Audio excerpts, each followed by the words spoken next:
এবং আমরা আজকে ঢাকা ইউনিভার্সিটিতে দেখলাম যে ছাত্রদল বিশাল আয়োজন করে ভিসি স্যারের কাছে যে সাদিক কায়েমের বিরুদ্ধে অভিযোগ করেছে। অভিযোগ কি? ডিইউ ইনসাইডার পেজ সাদিক কায়েম চালায়।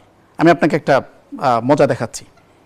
ডিইউ ইনসাইডার পেজ একটা পেজ, এটা ক্রিয়েটেড হয়েছে 2023 সালের 4 জানুয়ারি। এটা পরবর্তীতে নাম চেঞ্জ করা হয়েছে 2025-এর 16 April Zia political information hub. এইটা এরপরে সেপ্টেম্বর মাসের 28 তারিখ 2025 এটা ডিইউ ইনসাইডার পেজ নামে এই পেজটার নাম পরিবর্তন করা হয়েছে। এবার আসেন এই পেজ থেকে আসলে কি করা হয়েছে। এই পেজটা প্রচুর গুজব উৎপাদন করেছে। ঢাকা ফ্যাক্ট চেক নামক এখানে সাদিক কায়েম থেকে শুরু করে জামাতের আমির, জুমা, মোনামি ম্যাম সবার ব্যাপারে গুজব ছড়িয়েছে। দেখেন এই ডিইউ ইনসাইডার পেজ, যে পেজের ব্যাপারে ওনারা বলে এখানে অন্তত 10 রকম ডিইউ ইনসাইডার পেজের ব্যাপারে দেখানো যাবে, যেটা মেইন পেজের ক্লোন করে করা হয়েছে এবং প্রত্যেকটা পেজ থেকে এত বেশি পরিমাণ গুজব ছড়ানো হয়েছে। গুজবগুলো একটু পড়ে শোনান।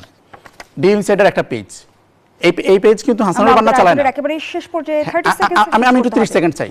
হ্যাটার্সরা বলবে শাহজাহান চৌধুরী একজন গডফাদার, আসলে উনি একজন ফেরেশতা, কেন্দ্রীয় সভাপতির বরাত দিয়ে বলা হচ্ছে, গুজব।